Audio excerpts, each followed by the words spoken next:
오늘을 살아가는 묵상 시간입니다. 오늘 본문 말씀 신명기 33장 26절입니다. 여수르니여 하나님 같은 이가 없도다. 그가 너를 도우시려고 하늘을 타고 궁창에서 위엄을 나타내시는도다. 자, 오늘 본문 말씀 속에 우리 복받은 이스라엘 백성들을 한번 생각해 보기 원합니다. 여러분, 우리는 하나님의 백성이라는 자체가 엄청난 축복이 되는 걸 알아야 합니다. 그 이유는 하나님이 그 축복의 사람들을 특별하게 축복하시기 때문입니다. 자, 오늘 본문 말씀 속에 여수르니여라고 말하죠. 이것은 이스라엘의 애칭입니다. 마치 부모가 자신에게 정식 이름이 있지만 때로는 사랑스럽게 부르는 별명과 같은 것입니다. 즉, 이스라엘은 하나님이 너무나도 사랑하시는 사람들이라는 말씀입니다. 우리는 이런 사람을 눈에 넣어도 아프지 않다고 말하죠. 이스라엘이 바로 하나님 앞에서 그런 존재들이었습니다.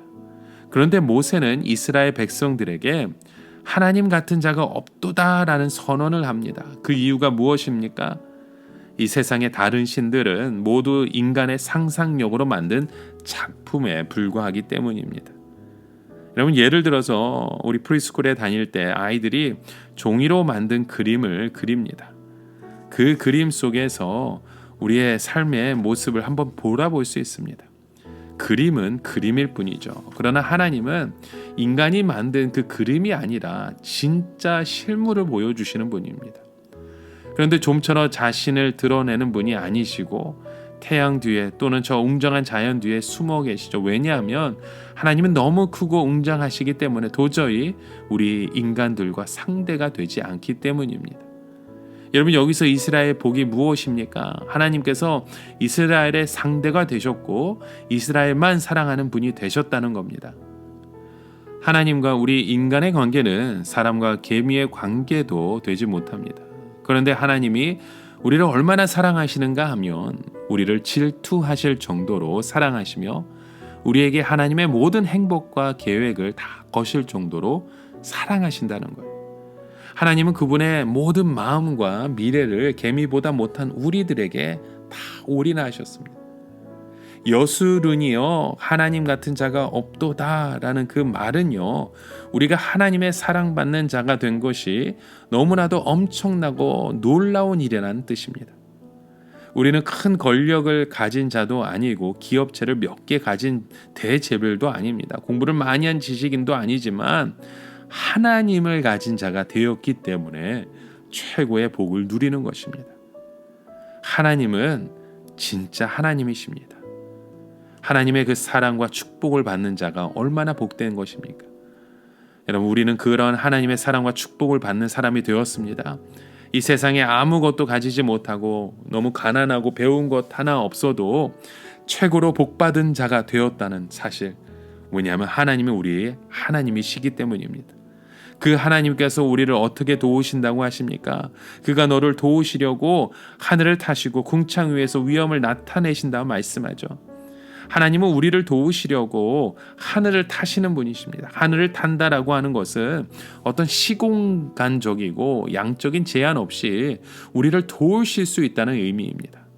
만일 누군가가 이 세상에서 우리를 도우려면 우리가 있는 곳으로 장소를 이동해야 하고 또 오는 과정에서 누군가가 막으면 방해를 받을 수도 있습니다. 때로는 무엇을 가지고 오는데 양적인 제한이 있을 수 있습니다. 그러나 하늘을 타고 우리를 도우시면 언제 어디서나 무제한으로 우리를 도우실 수 있는 것이죠. 하늘에서 바로 퍼부으시는데 밤과 낮의 차이가 어디에 있으며 누가 막을 수 있으며 누가 그 양을 제한할 수 있겠습니까? 그래서 우리가 알아야 할 것은 하나님의 백성의 모임은 언제든지 기적을 일으킬 수 있다는 사실입니다. 우리가 여수돈으로 모였을 때 시간과 장소를 가리키지 않고 하나님은 우리에게 찾아오실 수 있으시며 기적을 행하실 수 있는 분임을 보여주십니다. 그런데 오늘 본문 말씀 속에 그 궁창에서 위엄을 나타내신도다라는 말씀을 주시죠. 궁창 위의 위엄이 무엇입니까? 태양과 달과 별을 말하는 것입니다. 태양과 달과 별은 하나님의 약속의 표시죠. 즉 하나님께서 언제나 우리를 보고 계시며 우리를 축복해 주신다는 표시인 것입니다. 그래서 태양이 뜨고 달이 뜨고 별이 뜨는 이상 어느 누구도 우리의 복을 막을 수가 없는 것입니다. 여기에도 우리가 각오해야 할 것이 있습니다. 그것은 하나님이 우리의 삶 가운데 모든 것을 지켜보신다는 겁니다. 우리는 적당하게 속이고 넘어갈 수 없습니다. 무엇보다도 우리는 하나님을 두려워하며 세상 사람들처럼 적당하게 살 생각을 해서는 안 된다는 거죠.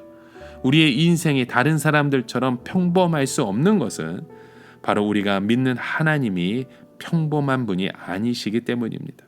우리는 우리의 미래를 예측할 수 없습니다. 마치 우리의 인생이 우리의 삶 가운데 우리가 주관하는 것 같지만 여러분, 우리의 삶의 모든 것들을 하나님께서 그 능력의 두 팔로 붙들어 주고 있으신 것입니다.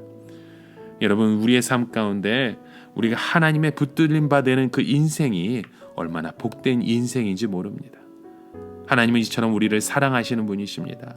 그 사랑 속에 오늘도 우리의 이름을 불러주시고 사랑하는 자녀로 우리를 삼아주시는 분 앞에 그럼 믿음의 고백을, 감사의 고백을, 찬송과 영광의 고백을 올려드리는 저와 여러분 되시길 주님의 이름으로 간절히 축원합니다. 함께 기도합니다. 참 좋으신 아버지, 오늘 우리의 삶 가운데 그 모든 위험을, 모든 그 능력을 베푸시는 주님, 그곳에서 하나님의 행복한 자녀로서의 삶을 우리가 살아가기 원합니다. 복된 인생 되기 원합니다. 그 복된 삶을 살아가기 원합니다. 그럼 믿음의 고백들이 끊임없이 우리의 삶을 통해 채워지고 세워지게 하여 주시옵소서. 예수님의 이름으로 기도드립니다. 아멘.